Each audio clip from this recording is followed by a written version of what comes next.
Good day everyone. आज हम पढ़ेंगे lesson number 4 which is factors that affect the activity of enzymes. By the way, I'm Cash, your visual teacher and welcome to my YouTube channel Learn with Ease. हम concept discuss करने के साथ साथ book से reading भी करते हैं। Book से रीडिंग के दौरान आपने पेंसिल और हाइलाइटर अपने पास रखना है ताकि हम शॉर्ट क्वेश्चंस को लिख सकें और इम्पोर्टेंट टेक्स्ट को हाईलाइट कर सकें। लर्नर्स, आज के लेसन में हम पढ़ेंगे वो तमाम फैक्टर्स जो एंजाइम की एक्टिविटी को इफेक्ट करते हैं, जैसे कि temperature, pH and substrate concentration. Are you ready? So, let's get started. Factors that affect the activity of enzymes. Enzymes are sensitive to their environment. Enzyme अपने environment के हवाले से बहुत sensitive होती हैं। The activity of an enzyme is affected by the following factors. हम कुछ factors पढ़ेंगे जो एंजाइम की एक्टिविटी को मुतासर करते हैं। सबसे पहले है temperature. Each enzyme works at maximum rate at a specific temperature called optimum temperature. Optimum temperature वो टेम्परेचर होता है जिस पर एंजाइम अपनी मैक्सिमम परफॉर्मेंस देता है। लर्नर्स, आप यहाँ पे क्वेश्चन लिख लें, what is optimum temperature? Optimum temperature वो टेम्परेचर होता है जिस पर एंजाइम अपनी मैक्सिमम वर्किंग को शो करता है। मतलब ऑप्टिमम टेम्परेचर एंजाइम के लिए बेस्ट टेम्परेचर है। उस टेम्परेचर पर किसी भी एंजाइम की वर्किंग मैक्सिमम होती है। The optimum temperature for most of the human enzyme is 37 degree Celsius. यहाँ पे ह्यूमंस की एग्जांपल दी गई है। हमारी बॉडी का टेम्परेचर 37 डिग्री सेल्सियस होता है और ये हमारी बॉडी के एंजाइम की फंक्शनिंग के लिए बेस्ट टेम्परेचर है। तो लर्नर्स, इस क्वेश्चन के आंसर को आप मार्क कर लें, साथ एसक्यू लिख लें। What is optimum temperature? इस क्वेश्चन का आंसर मैंने आपको मार्क करवा दिया है, आप भी अपनी बुक पे मार्क कर लें। When temperature rises to a certain limit, the heat adds in the movement of molecules. जैसे जैसे टेम्परेचर बढ़ेगा, टेम्परेचर के बढ़ने से मॉलिक्यूल्स की मूवमेंट भी बढ़ेगी। So the rate of enzyme action increases. Enzyme का फंक्शन इंक्रीज हो जाएगा। But when temperature is raised well above the optimum temperature, लेकिन जब टेम्परेचर ऑप्टिमम टेम्परेचर से ज्यादा होगा, heat breaks the bonds in enzyme molecule. जो हीट है वो एंजाइम के मॉलिक्यूल्स को तोड़ देगी, क्योंकि जो एंजाइम्स होते हैं वो हीट से सेंसिटिव होती हैं। In this way the globular structure of enzyme is lost. Heat ज्यादा होगी, एंजाइम के बॉन्ड्स टूटेंगे। एंजाइम के बॉन्ड्स टूटेंगे तो एंजाइम का जो ग्लोब्यूलर स्ट्रक्चर है वो डिस्टर्ब होगा। This is called denaturation of enzyme. इस प्रोसेस को हम एंजाइम की डीनेचरेशन का प्रोसेस बोलेंगे। It results in rapid decrease in the rate of enzyme action. Denaturation की वजह से जो एंजाइम का रेट ऑफ एक्शन है वो तेजी से डिक्रीज हो जाएगा। तो लर्नर्स, यहाँ पे क्वेश्चन बनता है, डिफाइन डीनेचरेशन ऑफ एंजाइम। या ये भी पूछा जा सकता है, what is the denaturation of enzyme? आप इस क्वेश्चन को यहाँ से मार्क करेंगे, व्हेन टेम्परेचर इज रेज्ड, और यहाँ पर एंड करेंगे। लर्नर्स, आपकी बुक में एक ग्राफ दिखाया गया है। एक्स एक्सिस पर टेम्परेचर है, आप भी मेंशन कर लें, this is x axis. X axis पर टेम्परेचर मेंशन किया गया है 20, 30, 40 एंड 50 डिग्री सेल्सियस, और वाई एक्सिस पे रेट ऑफ रिएक्शन। यहाँ पे आप लिख लें वाई एक्सिस, आपको पता होना चाहिए। Optimum temperature for human enzyme 37 degree Celsius है। टर्नर्स, ये एमसीक्यू भी बन सकता है। ह्यूमंस कि जो एंजाइम्स हैं उनका ऑप्टिमम टेम्परेचर है 37 डिग्री सेल्सियस। आप इसके आगे एमसीक्यू भी लिख लें। और लर्नर्स, जब आपसे ये क्वेश्चन पूछा जाए ऑप्टिमम टेम्परेचर या डीनेचरेशन, आपने ये ग्राफ लाजमी बनाना है। देखिए जी लर्नर्स, जैसे जैसे टेम्परेचर बढ़ेगा मॉलिक्यूल्स की मूवमेंट भी बढ़ेगी, लेकिन एक सर्टेन टेम्परेचर तक। और वो सर्टेन टेम्परेचर क्या है? 37 डिग्री सेल्सियस। जैसे जैसे टेम्परेचर बढ़ रहा है एंजाइम का एक्शन बढ़ता जा रहा है। और कहाँ तक बढ़ेगा? 37 तक। जब टेम्परेचर 37 से ज्यादा होना स्टार्ट होगा तो यहाँ पे आपको डिक्लाइन दिखाई दे रहा है। रैपिड डिक्लाइन है, बहुत तेजी से नीचे आ रहा है। ग्राफ बहुत तेजी से नीचे आ रहा है। जब हम 37 से टेम्परेचर को ज्यादा करेंगे तो क्या होगा? जो एंजाइम है उसके मॉलिक्यूल्स टूटना शुरू हो जाएंगे, जिसकी वजह से ग्लोब्यूलर स्ट्रक्चर एंजाइम का डिस्टर्ब होगा। जब स्ट्रक्चर ही नहीं रहा तो वो कैटालाइज कैसे करेगा किसी भी सबस्ट्रेट को? Got it learners? अगर आपको ये वीडियो लेक्चर हेल्पफुल लगता है तो चैनल को सब्सक्राइब कीजिए और अपने फ्रेंड्स के साथ शेयर कीजिए।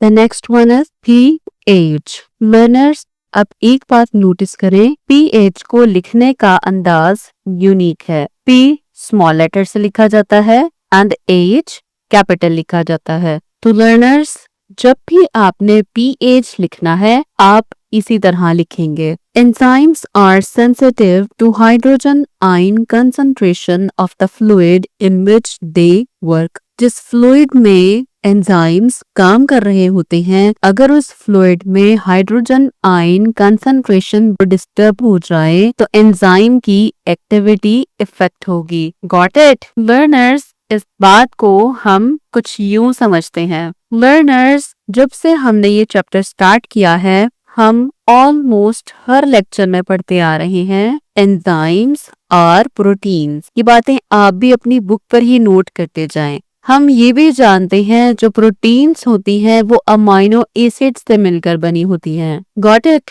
लर्नर्स? हम एक एंजाइम का स्ट्रक्चर बनाते हैं। हमें पता है एंजाइम्स प्रोटीन्स होते हैं और प्रोटीन्स अमाइनो एसिड से बनी होती हैं। तो ये जो ग्रूव है ये एक्टिव साइट है, तो एक्टिव साइट पे भी तो अमाइनो एसिड्स होंगे ना। तो लर्नर्स, जो अमाइनो एसिड्स होते हैं, अमाइनो एसिड्स पर या तो अमाइनो एसिड पे पॉजिटिव चार्ज होगा या नेगेटिव चार्ज होगा। अब कौन से अमाइनो एसिड पे पॉजिटिव चार्ज होता है, कौन से पे नेगेटिव चार्ज होता है, आपने इतनी डिटेल में नहीं जाना। आपको बस इतना पता होना चाहिए कुछ अमाइनो एसिड्स पर पॉजिटिव चार्ज होता है और कुछ अमाइनो एसिड्स पर नेगेटिव चार्ज होता है। अब ये एंजाइम किसी ऐसे फ्लूइड में काम कर रहा है जहां पर हाइड्रोजन आयन की कंसंट्रेशन बहुत ज्यादा हो जाती है। लर्नर्स, जो हाइड्रोजन आयन्स होते हैं ना उन पे पॉजिटिव चार्ज होता है। तो जो हाइड्रोजन आयन्स है तो ये नेगेटिव अमाइनो एसिड्स को अट्रैक्ट करेंगे। हो सकता है ये हाइड्रोजन आयन इस नेगेटिव अमाइनो एसिड के साथ जाकर बाइंड हो जाए। ऐसा होने की सूरत में जो एक्टिव साइट होती है वो सबस्ट्रेट को अपने साथ बाइंड नहीं कर पाएगी। तो हम यूं भी कह सकते हैं जब किसी फ्लूइड में जहां पर एंजाइम्स काम कर रहे होते हैं हाइड्रोजन आयन की कंसंट्रेशन ज्यादा होने की वजह से एंजाइम का रेट ऑफ रिएक्शन डिक्रीज कर जाता है। तो हम यूं भी कह सकते हैं वो फ्लूइड जहां पर हाइड्रोजन आयन की कंसंट्रेशन ज्यादा हो जाए तो rate of reaction of enzyme decrease हो जाता है। They show maximum activity at a specific pH called their optimum pH. Enzymes एक specific pH पर अपनी maximum activity को शो करते हैं। pH को हम optimum pH का नाम देते हैं। Change in pH can affect the ionization of amino acids at the active site of enzyme. pH में चेंज की वजह से might be possible amino acids जो एक्टिव साइट पर मौजूद हैं उनकी आयोनाइजेशन हो जाए। लर्नर्स, सपोज करें ये एक एंजाइम है और उसकी ये एक एक्टिव साइट है। Active site obviously amino acid से मिलकर बनी होगी। हमने अभी डिस्कस किया जो अमाइनो एसिड्स होते हैं या इन पे नेगेटिव चार्ज होता है या पॉजिटिव चार्ज होता है। जब भी पीएच में चेंज आएगा, पीएच कम होगी या ज्यादा होगी। पीएच कम होने का मतलब होता है हाइड्रोजन आयन ज्यादा हो रहे हैं, और पीएच ज्यादा होने का मतलब है ओएच आयन ज्यादा हो रहे हैं। पीएच कम होने का मतलब होता है हाइड्रोजन आयन की कंसंट्रेशन ज्यादा हो रही है। जब भी हाइड्रोजन आयंस की कंसंट्रेशन ऑप्टिमम पीएच से ज्यादा या कम होती है तो एक्टिव साइट पर मौजूद अमाइनो एसिड्स की आयोनाइजेशन हो जाती है। आयोनाइजेशन का मतलब होता है ये पॉजिटिव चार्ज अमाइनो एसिड के चार्जेस के साथ इंटरैक्ट करते हैं और डिस्टरबेंस क्रिएट कर देते हैं, जिसकी वजह से एंजाइम का जो ओवरऑल स्ट्रक्चर होता है वो डिस्टर्ब हो जाता है, और सबस्ट्रेट जिसने इस एंजाइम के साथ बाइंड करना था वो बाइंड नहीं कर पाएगा और एंजाइम की एक्टिविटी डिस्टर्ब हो जाएगी और उसका रेट भी डिक्रीज हो जाएगा। It slows down enzyme activity और blocks it completely. Hydrogen ion की कंसंट्रेशन एंजाइम की एक्टिविटी को स्लो डाउन कर देंगे या एक्टिव साइट को कंप्लीटली ब्लॉक कर देंगे। Different enzymes have different optimum pH values. मुख्तलिफ एंजाइम्स की पीएच वैल्यूज भी मुख्तलिफ होती हैं। For example pepsin in stomach work in acidic medium. Pepsin जो हमारे स्टमक में पाया जाता है वो एसिडिक मीडियम में काम करता है और उसकी पीएच होती है 1.5 से 2, while trypsin in small intestine works in alkaline medium. जबकि ट्रिप्सिन हमारी आंतों में पाया जाता है, कहाँ पर? छोटी आंतों में पाया जाता है, और ट्रिप्सिन अल्कलाइन मीडियम में काम करता है। इसकी पीएच वेरी करती है 7 to 8। लर्नर्स, जब भी आपसे पीएच ऑफ एंजाइम के बारे में पूछा जाएगा आप ग्राफ लाजमी बनाएंगे। पीएच ऑफ रिएक्शन एनवायरनमेंट को एक्स एक्सिस पर रखा गया है, आप लिख लें। ये जो लाइन आपको दिखाई दे रही है ये एक्स एक्सिस है, एंड रेट ऑफ रिएक्शन को वाई एक्सिस पर रखते हैं, आप लिख लें ये वाई एक्सिस है। Optimum pH for pepsin is 1.5 to 2। 2 पर पेप्सिन की मैक्सिमम एक्टिविटी है, ये पीक हमें बताती है। 2 पर पेप्सिन की एक्टिविटी मैक्सिमम है। आप देखेंगे जैसे जैसे पीएच की वैल्यू बढ़ती जा रही है और 2 तक पहुंचती है, पेप्सिन की एक्टिविटी मैक्सिमम है। फिर जैसे जैसे पीएच की वैल्यू फर्दर बढ़ती जाती है, पीएच की एक्टिविटी कम होती जाती है और 3.4 पे 0 हो गई है। It's mean pepsin acidic environment में काम करता है। इसी तरह अब हम बात करेंगे ऑप्टिमम पीएच ऑफ ट्रिप्सिन की। ट्रिप्सिन की ऑप्टिमम पीएच होती है 7.8। ये जो 7.8 वैल्यू है ये शो कर रहा है इस पॉइंट पर ट्रिप्सिन का रेट ऑफ रिएक्शन मैक्सिमम है। 7.8 से फर्दर वैल्यू बढ़ती जाएगी तो रेट ऑफ रिएक्शन भी कम होता जाएगा, एंड 8.6 पर आकर ट्रिप्सिन की एक्टिविटी 0 हो गई है। Got it? लर्नर्स, आपके लिए एक शॉर्ट क्वेश्चन है, what is optimum pH?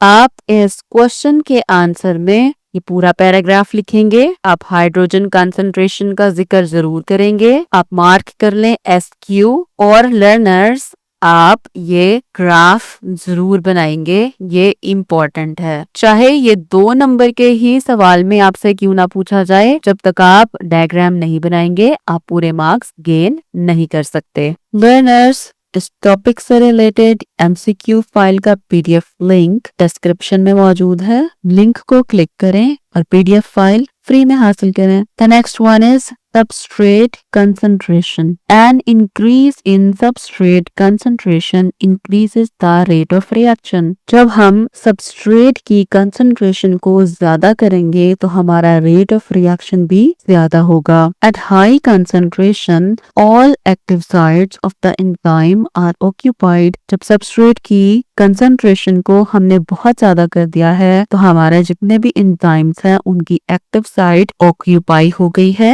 In this condition, any more substrate molecule do not find free active site. अगर हम मजीद substrate ऐड करेंगे उस environment में तो rate of reaction ज्यादा नहीं होगा। क्योंकि ऑलरेडी हमारे पास जो एक्टिव साइट्स है वो ऑक्यूपाई हुई हुई हैं। This state is called saturation. इस स्टेट को हम सैचुरेशन का नाम देंगे of active sites and reaction does not increase, और रिएक्शन इंक्रीज नहीं होगा। अच्छा जी, इस बात को लर्नर्स हम ऐसे समझते हैं, सपोज बस ऐसे होता नहीं है, लेकिन आपको समझाने के लिए हम फर्स्ट कर लेते हैं। हम एक रिएक्शन परफॉर्म करवा रही हैं और उसमें 1000 एंजाइम्स इन्वॉल्व हैं। हम एक रिएक्शन परफॉर्म करवा रहे हैं और उस रिएक्शन में 1000 एंजाइम्स के मॉलिक्यूल्स इन्वॉल्व हैं। आपने सपोज कर लेना है, ठीक है। अच्छा जी, हम सपोज कर लेते हैं ये एक कंटेनर है। इस कंटेनर में हमने एंजाइम डाला हुआ है और इस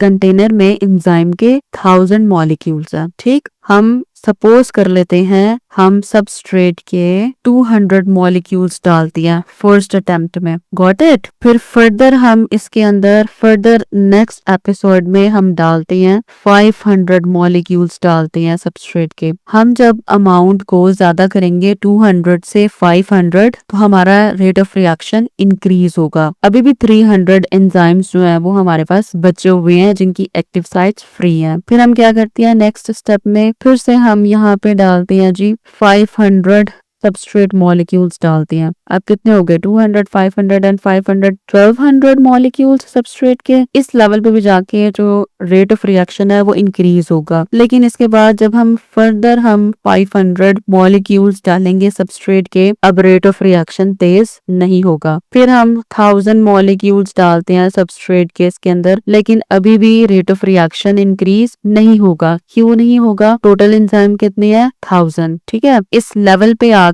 एंजाइम की जितनी भी एक्टिव साइट्स थी वो ऑक्यूपाई हो गई है। फर्दर सबस्ट्रेट डालने से एंजाइम के रेट ऑफ एक्शन पर फर्क। हमें इस ग्राफ को भी समझ लेते हैं। एक्स एक्सिस पर सबस्ट्रेट की कंसंट्रेशन है और वाई एक्सिस पर रेट ऑफ रिएक्शन है। Got it. जैसे जैसे हम सबस्ट्रेट की कंसंट्रेशन बढ़ाते जा रही है, रेट ऑफ रिएक्शन भी बढ़ता जा रहा है, क्योंकि ग्राफ ऊपर की तरफ भी तो उड़ रहा है ना। लेकिन एक सर्टन लेवल पर आकर जो ग्राफ है वो स्ट्रेट हो गया है। ये ग्राफ इस एक्स एक्सिस के हॉरिजॉन्टल हो गया है। लाइन जब हॉरिजॉन्टल हो जाती है इसका मतलब ये होता है हम चाहे अब जितनी मर्जी सबस्ट्रेट की कंसंट्रेशन को बढ़ाते जाएं, रेट ऑफ रिएक्शन नहीं बढ़ेगा, ये कांस्टेंट हो गया है। Got it. I hope so इस एग्जाम्पल से आपको इस बात की अच्छे से समझ आ गई होगी। तो लर्नर्स, आप एक क्वेश्चन को नोट कर लें। What is saturation? सैचुरेशन का क्या मतलब है या सैचुरेशन क्या होती है? और इस क्वेश्चन के आंसर में आप ये पूरा पैराग्राफ लिखेंगे। आप इसको मार्क कर लें, आप